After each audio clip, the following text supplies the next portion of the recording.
कशी भेटते. जेव्हा मी बघते आता मी तिथे चेअरवर बसले होते, येणार माझं प्रत्येक आरटीसी एनटीसी तुम्हाला जेव्हा नमस्कार नमस्कार करताय त्यावेळेस तुमचा जोरात आवाज पण निघत नाही नमस्कारला. म्हणजे आज देव तुम्हाला चेक करतोय, जर तुम्ही जोरात नमस्कार बोलले तर नमस्कारच्या पाठीमागं काय, जर कार पाहिजे असेल तर जोरात नमस्कार जर केला तर बघा आम्ही एक दिवस असं खुर्चीत बसलेलो, तिथून इथपर्यंत लोक नमस्कार म्हणले का आम्ही जोरात म्हणायचो नमस्कार. आज हलच्या बाहेर 2 कार उभा आहे. नमस्कार.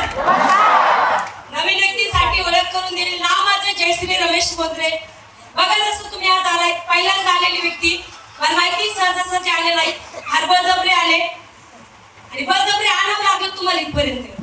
तुम्हाला इथपर्यंत आणूच तर ज्याने आणलं तो बिचारा सकाळपासून तुमच्या पाठीमागे चल चल चल करून, बरोबर केले. हसले म्हणजे आम्हाला माहिती, कारण आम्ही बळजबरीच आलेलो आहेत ना. कारण आम्ही काय इथं येणारा प्रत्येक व्यक्ती बळजबरीच येतो. आम्ही पण सहजासहजी नाही आलेलो, आम्ही पण बळजबरीच आलेलो होतो. आणि जेव्हा असं प्रोग्राम बघितला होता 45 मिनिटं आम्ही पण प्लॅन ऐकला आणि खरंच आजचा प्लॅन मी सुद्धा ऐकला. आज खरंच दीपक सरांनी खूप छान भाषेमध्ये महाराष्ट्र भाषेत एकदम सुटसुटीत आणि एकदम छान प्लॅन दिला. आणि त्याचबरोबर ज्या व्यक्तींनी होस्टिंग केली तर असे एनटीसी अक्षय गोरटकर सर, खरंच हे दोघांसाठी एकदा टाळ्या झाल्याच पाहिजे. बघा त्यांनी त्यांच्या आयुष्यामधला 45 मिनिटं वेळ आज आपल्यासाठी दिलाय. आणि या 45 मिनिटाचा जो वेळ जो तुम्ही प्लॅन ऐकलाय तर होऊ शकतं ज्या व्यक्तीने जर पॉझिटिव्ह निर्णय घेतला तर या 45 मिनिटाच्या प्लॅन मधून सुद्धा आपलं आयुष्य बदलू शकतं. जसं आमचं बदललं. ज्या दिवशी आम्ही प्लॅन बघितलं होता सगळ्या गोष्टी आम्ही बघत होतो, ऐकत होतो, पण जे नवीन लोक आले इमानदारी सांगा पटलं का हे सगळं? हॅलो, घरून सांगितलं काय गेल्यावर बोलायचं नाही तिथं. हा, ते बघा एक शिक्षक असतात, आता बोलण्यावरून सांगते म्हणजे तुम्ही बोलता. शाळेमध्ये शिक्षक मुलांना शिकवत असतात आणि मुलांना शिकवताना शिक्षक विचारतात किती मुलांना नरकात स्वर्गात जायचं, तर त्याच्यानंतर काही मुलं हात वरती करतात स्वर्गात जायचं म्हणलं.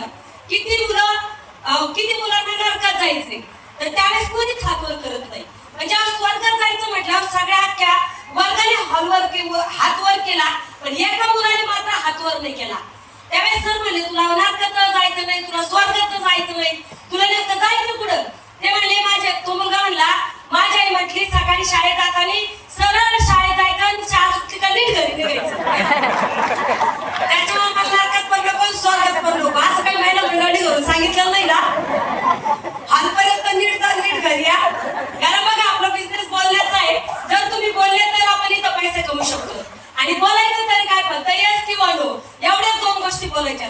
आमच्या लीडर लोकांनी तुम्हाला बोलण्याचा लय प्रयत्न केला पण तुम्ही काय बोलले? लय भारी तुम्ही नाही पण म्हणता. हा, तर पहिला हाताच्या घड्या काढा, थोडस सरळ बसा. फक्त मी शेवटचे 10 मिनिटं तुमच्याशी घेणार आहे, चालणार? पुन्हा एकदा जोरदार नमस्कार. कारण बसल्या बसल्या मन इथं असतं, शरीर इथं असतं, पण मन दिल्लीमध्ये जायला वेळ लागत नाही. तर बघा मित्रांनो, ज्या गोष्टी चालल्या होत्या त्या आम्हालाही पटत नव्हत्या, पटत नव्हत्या. 1200 रुपये आठवडा ते 2,10,000 रुपये आठवडा सांगितलं होता. जेव्हा 2,10,000 रुपये आठवडा सांगितला त्यावेळेस माझ्या मिस्टरांनी माझा हात पकडला आणि मला बाहेर घेऊन गेले. ते मला म्हटले आतापर्यंत आम्ही खूप लोकांना भेटलो, गावात बघितलं, तालुक्यात बघितलं, आतापर्यंत 2,10,000 रुपये आठवडा घेणारा व्यक्ती माझ्या लाईफ मध्ये मी बघितलेला नाही. आणि आता तू सुद्धा हे लोक सांगतात तर हे लोक फेकतात आणि आपण जगायचं नाही. त्यावेळेस त्यांनी मला बाहेर घेऊन गेले. पण ज्या व्यक्तीने आणलं मित्रांनो तो व्यक्ती खरंच आमच्यासाठी असं दरवाजात उभा होता. जेव्हा आम्ही उठून बाहेर चाललो त्यावेळेस त्या व्यक्तीने आम्हाला पुन्हा समजून सांगितलं आणि आतमध्ये पुन्हा बसवलं. पुन्हा बसवल्याच्या नंतर जेव्हा हे सगळे लोक बोलत होते, सांगत होते, आमचा विश्वास बसत नव्हता. कारण मी आणि माझे मिस्टर आम्ही दोघं सुद्धा MIDC वर्कर, मी छोटे मोठे काम करत होते, सर वेडिंगचं काम करत होते. आणि हे काम करत असताना आमच्या आयुष्यामध्ये हा बिझनेस आलेला. ज्या दिवशी हा बिझनेस प्लॅन बघण्यासाठी आम्ही आलेलो आमच्या अगदी 4 पत्राची छोटीशी रूम होती आणि इथं आल्याच्या नंतर 2,10,000 रुपये आठवडा पचल का मला? हॅलो, तुम्हाला पाचला का? हा, आम्हाला तेव्हा असं वाटलं की असं शक्यच नाही, होऊच शकत नाही. कारण बघा 10,000 रुपये द्यायचे 2,10,000 पर्यंत माणूस पोहोचू शकतो हे कुणालाच पटत नाही मित्रांनो. पण माझ्या सिनियरने मला सांगितलं जेव्हा माझ्या घरी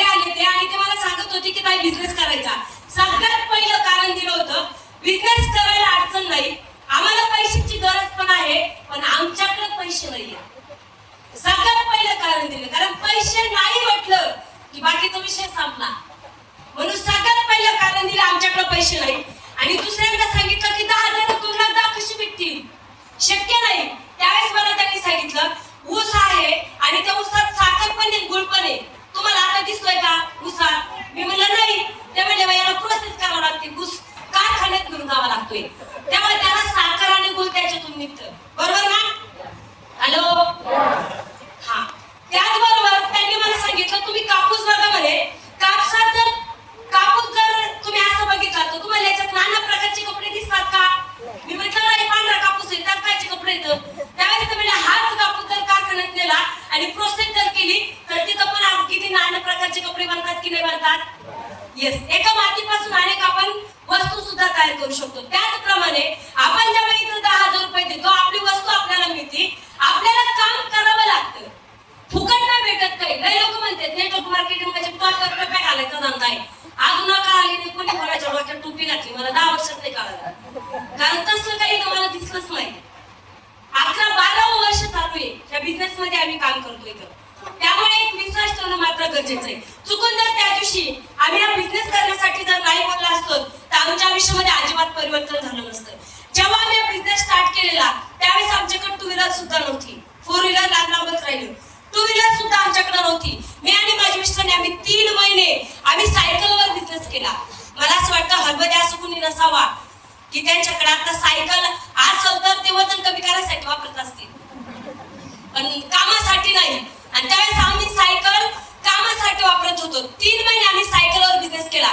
ती सायकल माझ्या मिस्टरांना, माझे मिस्टर तेव्हा 10वीला होते, तेव्हा माझ्या सासऱ्यांनी घेऊन दिलेली सायकल होती. ती आम्ही 2 मुलं होईपर्यंत वापरली. आणि मला असं वाटतं बिझनेस आमच्या आयुष्यात नसता आलं तर ती अजून राहिली असती. बरोबर की नाही? कारण ही रिअल कंडिशन आहे मित्रांनो, हे रिअल फॅक्ट आहे. आणि जेव्हा आम्ही या सगळ्या गोष्टी बघितल्या त्यावेळेस स्वतःकडे वळून बघितलं. 10 वर्षापासून आम्ही मार्केटमध्ये काम करत होतो, 10 वर्ष काम केलं आणि 10 वर्षानंतर जेव्हा स्वतःकडे वळून बघितलं त्यावेळेस 10 रुपयाची नोट सुद्धा आमच्या घरात शिल्लक नव्हती. 10 रुपयाची नोट सुद्धा नव्हती मित्रांनो. माझा भाऊ इथं बसलेला जेव्हा माझ्याकडे यायचं ना तर मग तो 200-500 त्याचं मी जेमतेमच होतं, पण तरी सुद्धा देऊन जायचा. आणि त्या 200-500 मध्ये माझ्या घरातला भाजीपाला तरी आम्ही कमीत कमी पोटाला खात होतो. खूप दिवस त्यांनी मला 200-500 द्यायचे. आणि मित्रांनो जेव्हा हे सगळं चालू असताना विचार केला जर आज बिझनेस करण्यासाठी जर आपण नाही बोललो तर आपण आयुष्यामध्ये काहीच करू शकत नाही. जे काम आपण करतोय हेच काम आपल्याला आयुष्यभर करावं लागणार आणि हेच काम माझ्या मुलांना सुद्धा आयुष्यभर करावं लागणार. मला इमानदारीने सांगा, तुम्ही जे काम आता सध्या करताय हेच काम तुमच्या मुलांनी केलं पाहिजे असं किती लोकांना वाटतं? कुणाला? कुणालाच वाटत नाही की आम्ही जर एखादा शेतकरी असू द्या, शेतकऱ्याला वाटत नाही माझा मुलगा शेतकरी झाला पाहिजे, नाही वाटत, कारण त्याला माहितीये आयुष्यात किती काबड कष्ट करावं लागतात. जो व्यक्ती एखाद्या व्यक्तीच्या हाताखाली नोकरी करतो त्याला वाटत नाही की माझ्या मुलांनी सुद्धा लोकांच्या हाताखाली नोकरीच केली पाहिजे असं त्याला कधीच वाटत नाही मित्रांनो. म्हणून आज हा एकमेव व्यवसाय असा आहे की ह्या ठिकाणी आज जर आपण डिसिजन घेतला तर आपली मुलं सुद्धा आपल्या सोबत काम करू शकतात. आज माझा मुलगा 22व्या वर्षात ज्येष्ठाला लागलाय, 21वां चालू होईल. आज मला माझ्या मुलाच्या भविष्याची चिंता नाही राहिलेली, मला तो पुढे कामाला जाईल का याची चिंता राहिलेली नाही, मला तो नोकरीला कुठे लागेल का याची अजिबात चिंता राहिलेली नाही. कारण आज आमच्या सोबत महाराष्ट्रासारखा प्लॅटफॉर्म जर सोबत आहे आणि इथून लाखो रुपये जर मिळत असेल तर का हजारामध्ये कमवायचे. आणि तो जर चान्स आज तुमच्या हातामध्ये आलेला आहे. फक्त ज्या व्यक्तीने तुम्हाला इथपर्यंत आणलं ना मित्रांनो त्या व्यक्तीवर आयुष्यात एक विश्वास टाका, कारण ज्याने तुम्हाला इथपर्यंत आणलं ना तो व्यक्ती देव तर नाही पण देवापेक्षा सुद्धा कमी नाही. एकदा खरंच मनापासून त्या व्यक्तीसाठी जोरदार टाळ्या. कारण बघा देव हा प्रत्येकाच्या घरी जाऊन सांगू शकत नाही का तू या व्यवसायात तू पैसे कमवू शकतो, म्हणून त्यावेळी तो व्यक्ती पाठवलाय तुम्हाला आज इथपर्यंत घेऊन येण्यासाठी की बघ इथं पण किती लोक आहेत का ज्यांनी आज 1200 रुपये आठवडा सुद्धा घेतला आणि ज्यांनी आज 2,10,000 रुपये आठवडा सुद्धा घेतला. 2,10,000 रुपये तुम्ही आता सीटीसी मध्ये तुम्ही ऐकलं रवीजी गडकरी सर, तुम्ही युनिस्मिता सर सीटीसी त्यांनाही ऐकलं आणि मी तुमच्या समोर बोलते. आज आम्ही टच केलं मित्रांनो 2,10,000 पर्यंत. हे कोण सांगतंय ज्यांच्याकडे 10 रुपयाची नोट सुद्धा नव्हती. घर काय काय याची 1% सुद्धा कल्पना नसताना सुद्धा आज हा बिझनेस आम्ही स्टार्ट केला आणि आज आम्ही लाखो रुपये कमवून इथपर्यंत पोहोचू शकलो. फक्त एक विश्वास ठेवणं मात्र गरजेचं आहे मित्रांनो. मी आता काल परवा एका व्यक्तीला भेटले, मी त्यांना प्रोडक्ट देत होते. त्यावेळेस त्या व्यक्तीने मला एक विचारलं की ह्या प्रोडक्टचं काही साईड इफेक्ट आहे का? विचारतात की नाही विचारतात? मला इमानदारीने सांगा बरं, इथे किती लोक असे जे तंबाखू खातात?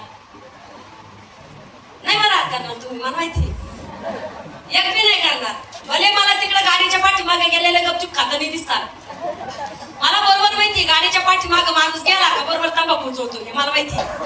हा, त्यामुळे आज मला सांगा, उठल्यापासून तर आपण झोपेपर्यंत किती वेळेस तंबाखू खातो याचा अंदाज आहे का? मग तंबाखूने साईड इफेक्ट होतो की नाही होतो? हॅलो, ते पुन्हा पुण्यात बघा हिरा मिरा इमल बघा ना, खात्याच्या नाव लिहिची हिरा मिरा इमल, बरोबर की नाही? आता मला सांगा, हे खाल्ल्याच्या नंतर साईड इफेक्ट होतो की नाही होतो? मग तिथं म्हणतो की आपण पानटपरी आलेले विचारतात का तुम्ही याचा साईड इफेक्ट काही होतो का?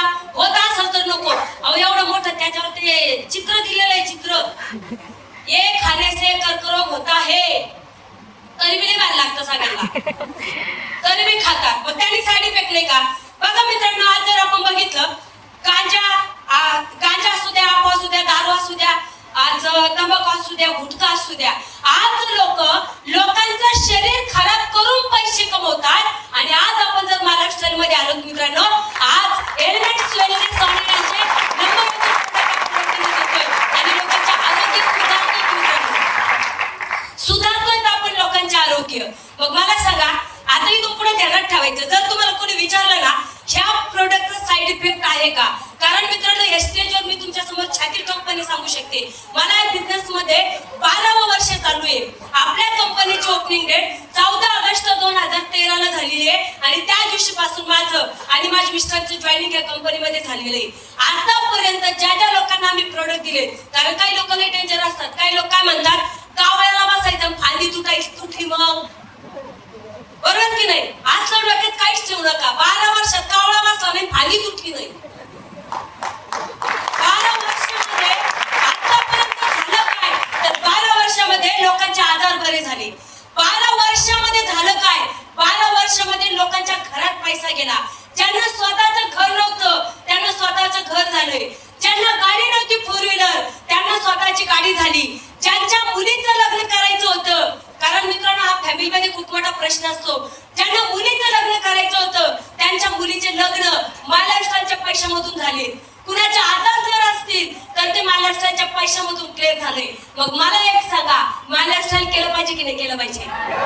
आवाज नाही आला, केलं पाहिजे की नाही केलं पाहिजे? येस मित्रांनो, तरी काही लोक एवढं ऐकून मी बाहेर गेल्याच्या नंतर होते त्या मॅडमला जर जास्त पैसे दिले असतील बोलायची. मला माहितीये, मी जेव्हा फॉलोअपला जाते ना, आपले डोके एवढे भारीत ना, म्हणजे आपण एखाद्या नको ती शंका आपण काढणार, नको ती शंका. मी म्हणते जर आम्ही लोक सांगतोय 12 वर्ष झालेत आम्ही इथं बिझनेस करतोय, आम्ही सक्सेसफुल झालोय, फक्त आमच्या पावलावर पाऊल टाकून चला. जो व्यक्ती जर त्याला असं वाटत असेल की असं काहीच होत नाही, जर बिझनेस करायचा असेल तर तुम्ही ज्याने आणलं त्याला भेटा. तो चेक दाखवेल, दर आठवड्याला चेक येतात की नाही येतात तो व्यक्ती दाखवेल. कारण 12 वर्षामध्ये आतापर्यंत असं कधीच झालं नाही की माझ्या कंपनीने एक आठवडा थांबवलाय आणि दुसऱ्या आठवड्यात पेमेंट दिलं, असं कधीच नाही झालं मित्रांनो. 1 रुपया 2 रुपये 3 रुपये जरी असेल ना, 10,103 रुपये, तर कंपनी 10,103 रुपये सुद्धा देते. 3 रुपये सुद्धा कधी कंपनीने ठेवले नाही, एवढी इथे काम करते मित्रांनो. मला सांगा, ह्या हॉलमध्ये असे किती लोक आहेत ज्यांना चेक आलेले आहेत? वरती हात करा. पैसे आलेले लोक, जे नवीन व्यक्ती आले ना त्यांनी आजूबाजूला बघा, पैसे येतात ना? जरा जोरात सांगा, म्हणजे जे नवीन आले त्यांना समजलं पाहिजे. इमानदारीने सांगा, दर बुधवारी चेक येतात ना? यस मित्रांनो, दर बुधवारी म्हणजे बुधवारी चेक येतात. बुधवारचा गुरुवार कधी झाला? बुधवारचा गुरुवार कधीच झाला नाही. बुधवारी म्हणजे बुधवारी चेक जमा होतोय. फक्त आपलं एक डिसिजन घेणं मात्र गरजेचं आहे. नाही तर इथून बाहेर गेल्याच्या नंतर पहिल्या शेजारीला जाऊन विचारणार. सगळ्यात शेवटी एक मॅडम आलत्या, त्या मॅडमना ह्या बिझनेस मधून स्वतःचं घर घेतलं, 2 घरं घेतले, 2 गाड्या घेतल्या. त्या मॅडमच्या चारी पण पोटात अंगठ्या होत्या. त्यांच्या मिस्टरांच्या 8 पण बोटात अंगठ्या होत्या, ब्रेसलेट आणि मागच्या गाठीने पैसे कमवले. शेजारी एकच म्हणणार तुम्हाला, असं कुठं होतंय का? हॅलो, प्रोग्राम तुम्ही बघितलाय, डिसिजन तुम्ही घ्या. ज्या लेडीजला काहीच माहित नाही, जी 300 रुपये रोजाने शेतात कामाला जाती, तिला तुम्ही विचारताय भारतात नंबरांचा असलेला बिझनेस मी करू का? अहो, तिलाच काय माहित नाही, ती काय सांगणार आहे? तिला जर तिच्या मुलांचं भविष्य असतं तर तिने कुठंतरी डिसिजन घेऊन पैसे कमवले असते. उलटा तुम्ही तिला सांगा असा काय प्रोग्राम आहे, पुढच्या रविवारी तुला इथं बघायला जायचंय. विचारू नका, घेऊन या आणि स्वतः बिझनेस स्टार्ट करा. पैसे दिले वस्तू आणि आपल्या कंपनीकडे काहीच राहत नाही. 0 बजेट मध्ये हा बिझनेस चालू होतोय आणि 8 मार्च साठी महिलांसाठी तर खूप सुवर्ण संधी आहे. महिलांमध्ये आता आपल्याला खरंच आपली ताकद दाखवून द्यायची. हम किसी से कम नाहीये. हा, जो जीता वही सिकंदर आहे आणि आपल्याला दाखवून द्यायचं आहे 8 मार्चला यशवंतराव चव्हाण हॉल बुक केला मी काल जाऊन. त्यामुळे प्रत्येक महिलांनी कुठल्याही टीमच्या असू द्या, फक्त महिला इम्पॉर्टंट आहे आपल्याला. जेंट्सला कुणालाच आवड नाहीये. प्रत्येक लेडीचा मान सन्मान होणार, मी स्वतः उभा राहून करणार. त्यामुळे सगळ्यांनी 8 तारखेचं पण प्लॅनिंग करायचंय आणि तुम्ही सगळेजण ज्यांच्यासोबत आले त्यांच्यासोबत बसा, बिनधास्त फॉर्म भरून कामाला सुरुवात करा. आज जर आम्ही चुकून फॉर्म भरण्यासाठी नाही म्हटलं असतो, आजही आम्ही आहे त्याच ठिकाणी राहिलो असतो. आमच्या जीवनात कदापि बदल झाला नसता. म्हणजे घेतलेला एक डिसिजन आज आम्हाला स्टेज पर्यंत पोहोचू शकला. घेतलेला एक डिसिजन आज करोडपती, म्हणून आज माझ्या मिस्टरांच्या नावाचे करोडपतीचं लेबल जे माझ्या मुलांना लागलं तर फक्त आणि फक्त बिझनेसच्या माध्यमातून लागलंय. डाऊट्स न घेता डिटेल्स घ्या आणि ज्या व्यक्तीसोबत आले त्याच व्यक्तीसोबत बसा. कारण इथं आल्याच्या नंतर मावस भाऊ, चुलत भाऊ, मांडणारा भाऊ, गुरु भाऊ इथं आल्यावर भेटते. हा, तर इथं आल्यावर कोणी गुरुचा गुरु दाखवू नका. ज्याच्या सोबत आले त्याच्याच सोबत बसा. कारण पहिल्यापासून जर इमानदारी ठेवली ना तर तुम्ही 2 लाख 10 पर्यंत 100% पोहोचणार. स्वतः 8 दिवस जाती. आणला मी, भेटलो दुसरं कोणतरी, नेला तिसऱ्यानी, माझ्या 8 दिवस जाते त्याच्यापेक्षा ज्यांनी आणलं त्याच्याच सोबत या, त्याच्याच सोबत कामाला सुरुवात करा. तुम्हाला सगळ्यांना बिझनेस मध्ये येण्यासाठी शुभेच्छा देईन. आणि मित्रांनो, कसं दिसलं त्या व्यक्तीला, ज्या व्यक्तीने आज आम्हाला शिकवलं, टिकवलं, घडवलं. त्या माईकचा आणि आमचा कुठलाही संबंध नव्हता. ज्या व्यक्तींमुळं आज स्वतःच्या घरापर्यंत पोहोचू शकलो, ज्या व्यक्तींमुळं आज स्वतःच्या गाडीपर्यंत जाऊ शकलो, ज्या व्यक्तींमुळं आज आम्ही पूर्ण रॉयल लाईफ जगू शकतो. मित्रांनो, अशी विदर्भ आणि मराठवाडा किंग प्राध्यापक माणिकजी जाधव सर यांना मी कोटी कोटी वंदन केलं. आणि त्याचबरोबर मित्रांनो, की मी प्रत्येक वेळेस सांगत असते की जर त्या विचारासारखी व्यक्ती प्रत्येक घरात असेल तर कुठली स्त्री पाठीमागे राहणार नाही. असे माझे मिस्टर ग्रेट स्वीट आणि स्मार्ट व्यक्ती माझे मिस्टर रमेश बोंद्रे सर यांना सुद्धा मी कोटी कोटी वंदन करेन. आणि मी आणि माझ्या मिस्टरांनी किती पण काम केलं असतं तर आम्ही सक्सेसफुल झालो नसतो मित्रांनो.